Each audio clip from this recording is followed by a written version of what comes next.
Hi, Sophie. Hello, ciao. What a Christmassy atmosphere around there. Yeah, that's so lovely. Yes, I love fairy lights. I I love said, a nice cozy place. that's very nice around there. And Yeah, I've got a glass of Barolo as well. I get. So, welcome everyone to Brexitaly together with myself from London. Sophie, Carr, welcome. Hello, ciao. Ciao Hi, bello, ciao. Sophie. Ciao, bello, grazie. It's such an honor and pleasure to have yourself here speaking with me. It's because we heard about it's the last day of your lockdown. So, first of all, we would like to listen to what you feel right now and what's your expectation about this. About this right now, well, I feel really, really excited to be talking with you, and I'm so thankful that you've invited me today on this show. And Brexitaly is the future, definitely. And I'm sure we'll talk about this later on.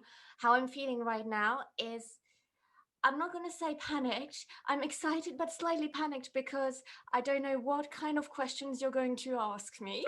And first of all, we would like to introduce yourself into our wine communities, but also as a connection point into people who want to explore more about the UK lifestyle and other things, because we know you have plenty of lives in yours. So please just tell us first of all who's Sophie, what you do, and hobbies and things. Trying to be not Is too long. Sophie? Wow. Well, Sophie has many facets to her life. I, as you know, started a podcast recently. So Yeah. this is taking my full mind at the moment. This is my big project, my big current project, which I have created and which I am the host of, where I interview celebrities and inspirational leaders from the world while drinking some wine. This is one of the things. Then I also do some acting and modeling on the side, but I choose my roles wisely and my shoots as wisely as possible too. I just got a new agent, which I'm very, very excited about as well. And yes, we can maybe talk about that later. That's Sure. another thing. Then I also write. I've recently written a couple of books and I write a couple of columns for people. So that would go into the Sparkling Sophie journalism side. I've got a blog starting very soon as well, a weekly blog. I also help market some wines all over the world from time to time, just giving them advice on different ways to promote themselves. Mhm. I also help organize different events in the world. So one of my big, big events coming up is the Royal Versailles Ball. I am part of this committee, and this committee is just formidable. And I am in charge of the champagne, VIPs, and the catering. There's quite a bit going on in my life, but these Sure. are the main things. And when this passion to love, when has this started and how? Ooh la la. So, I guess my passion with wine started when I was a baby. I know I'm not supposed to drink underage, etc. However, I am half French, and when we used to have dinners at home, my parents used to serve champagne to everybody at the table, and I used to have my dummy, and people used to carry me around the table, and I used to just put my dummy in the champagne glasses. And it all came from there, really. I was a champagne lover for many years. And then after a while, probably after uni actually, I started working in a wine shop, in Okay. Nicholas Wine Shop, which is now in Oddbins. And then I discovered that actually I could be working in that industry. I could be drinking wine most of the time and tasting wine all the time, and that it's actually possible to have a career in it. Sure. And yeah, you never get bored with wine. It's so diverse and it changes every year. I mean, you can never learn everything. And I need that kind of, thing in my life. I need something which changes. I need to have more all the time of it. So True. You yeah. started from the best wine, probably. So you got, the a very good initiation, yeah, about this. Yay. And about your project, you were telling us before about Yeah. your wine podcast. Um, what you're actually doing right now, considering the period we're living, and how you plan to do it further, or what we can do to contribute at your wine podcast. Okay, so what I'm doing at the moment, as I was mentioning earlier, is I'm interviewing leaders and inspirational leaders and celebrities from the world about various things while we drink wine. Two of the topics, which I mentioned quite a bit on the podcast, are mental health and the lack of diversity in the wine world. And I also talk to them about fun memories, fun secrets they have with wine, Sure. and all these little things which no one knows of their life. I like knowing and getting people to say things which they would not normally say usually. We sing together, we do some tongue twisters, and it's about showing that wine is really universal and that everybody can drink it. It's not only for a certain group of people, it's for everyone. And you're meant to have fun with it. You can be educated in wine and have Yeah. fun with it. If you want to have a white wine with a steak once in your life, why not? If it's your favorite Sure. white wine, why not? I definitely agree with you. I think we don't have to be that selective or that, into this classy system. So I think you realize it before us, all the issues related to population converted into wine community. Well, And that's surprising. Yeah, I guess one of the other parts of the podcast is I want to show that there are actual people behind the wine labels. So, for example, I'm drinking a barrel now. Who's actually made it? Do they like football? Do they like going to a cinema? Because people just think maybe that wine producers just do wine. Every day they drink wine. Every day they do something with wine. They think about wine when they sleep, all of that. true.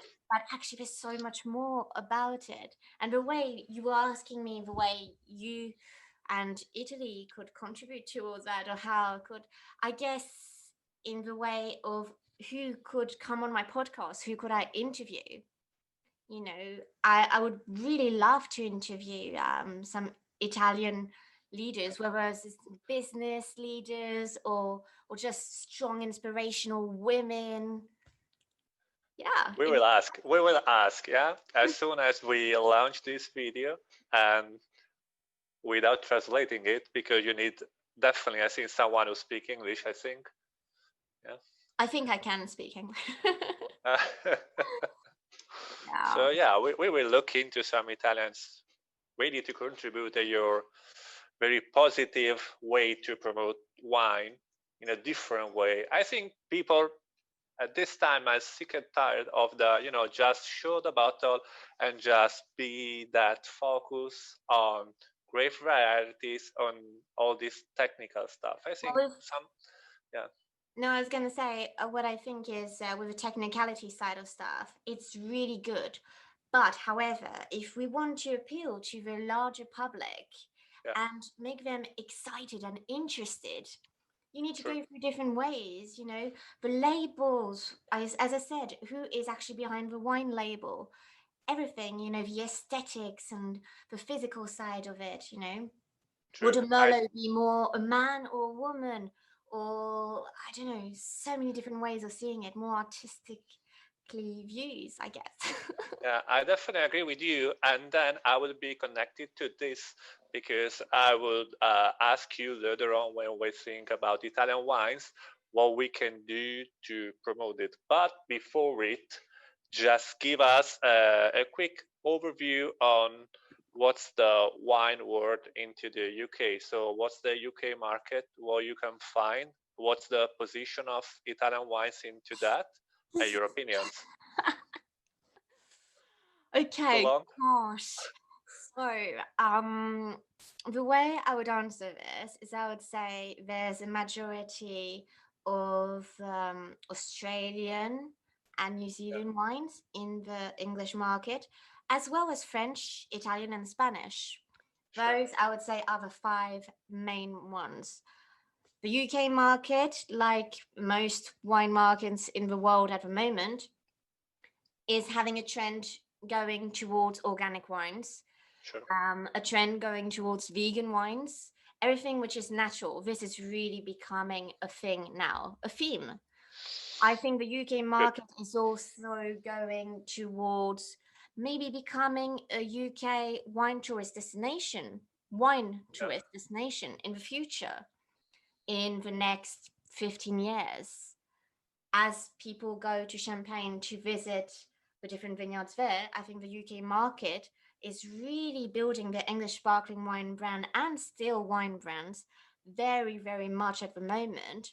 And it's really getting good. And I really think there's going to be something there when we look at the tourism side of it in the future. Mhm. Um, yeah. That's all. Yeah. It's so No, much to say. I It's, yeah. I was talking about organic and vegan wine right Mhm. today at our page because it's something very fresh and very new from our side, Mhm. but gaining a lot of positions, and it will be growing a lot, even because there are kind of only organic marketplaces right now growing into Italy. I think kind of world markets for you. So it's better for our producers to be aware on what's going on. And we are always, getting into very tough critics because Italy is considered kind of old world and very traditional way to work. Mhm. So we are against, well, not myself. So Italians are against, canned bottle, well, Yes, canned the wine, cans, yeah. or the small bottle, or the no cork wine, the one you like beer. Yes, the screw tops, screw caps. Yeah, screw Yeah. caps. Yeah, thank you for this. And no alcohol wine. So all the new trends, I don't blame all them for what the was alcohol. done, we can say from the 90 to now on to diversify the market, it's always finding, Italy in delay because we're not, into innovation. But in a way, I think it's a very respectable thing to be able to maintain that tradition so much and be so passionate about it. Sure, As you say, though, there is a moment in time, especially now, where you need to find new ways to approach millennials, really, sure, because we are, yeah, in a new world. Things are very different nowadays.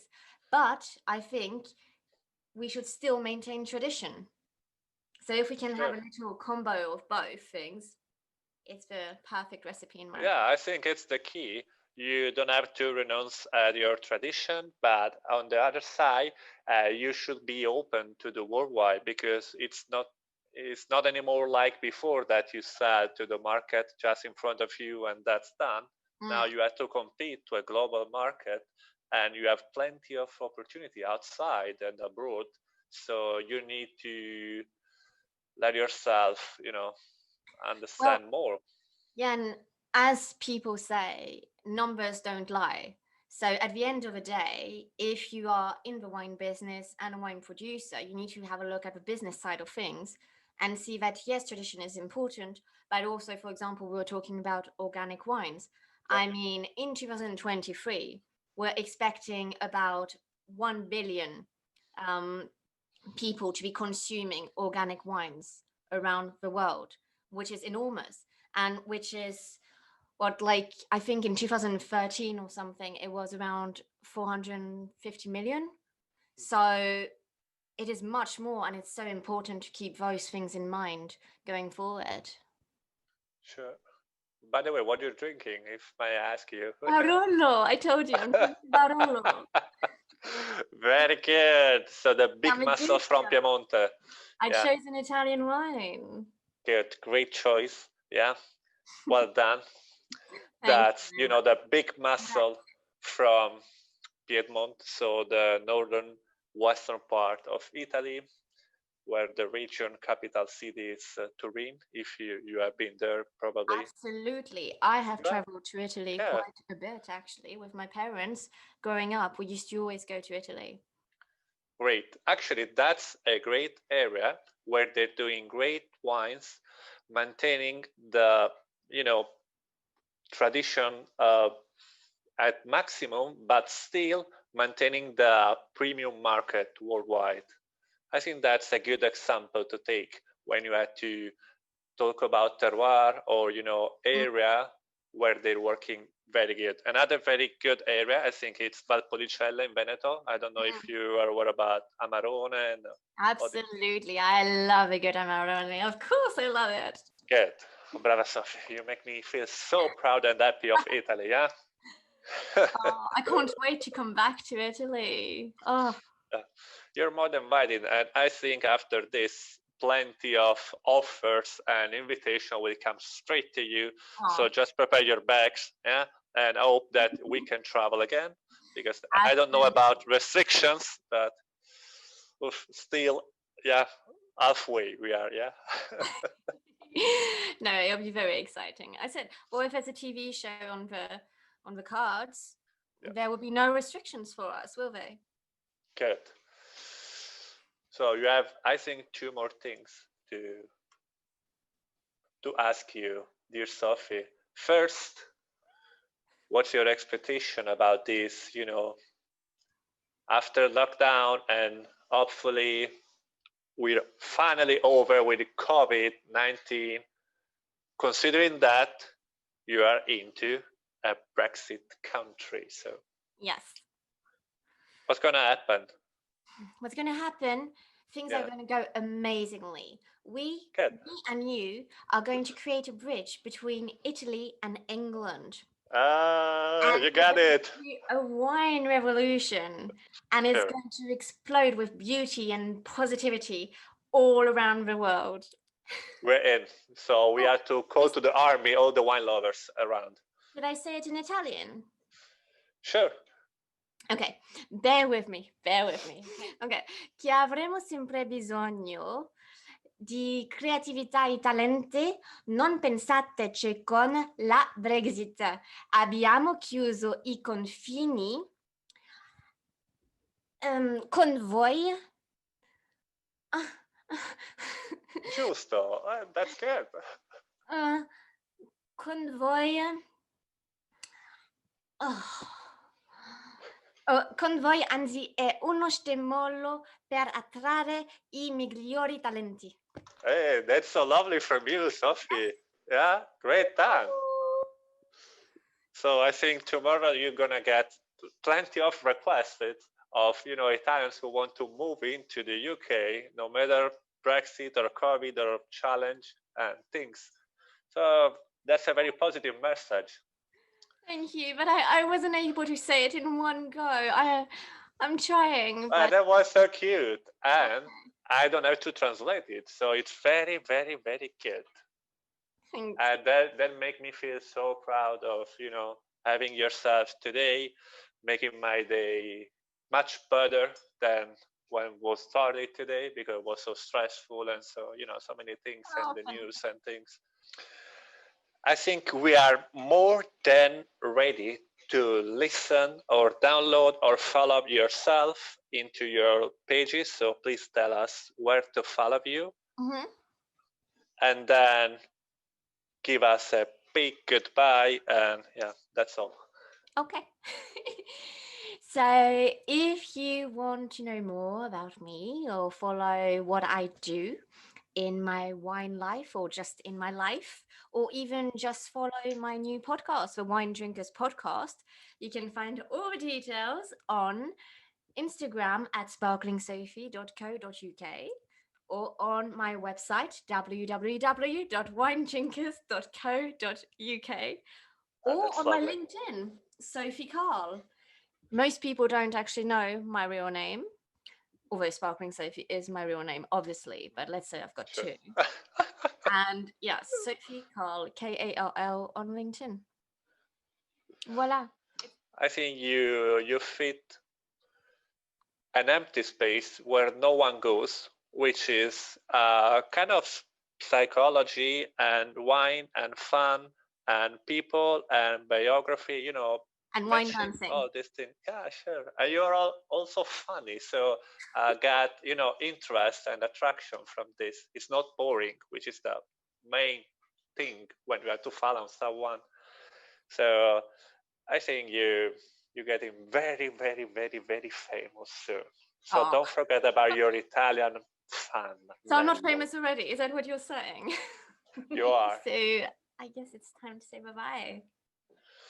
Okay, Sophie, it was so lovely to listen to you and to your project. So we wish you all the very best and hope, yeah, we get this connection into Italy and Britain. So we'd like to say goodbye, maybe in Italian. So how should I say it? Arrivederci. Ciao. Arrivederci, bravissima. E salute, brava.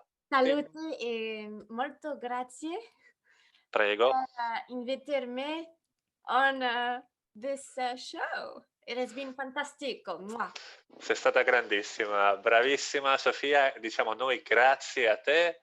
And then I will switch to English or no one will understand what I'm saying. But thank you so much. It was so lovely. Again. Grazie. Cheers. Ciao.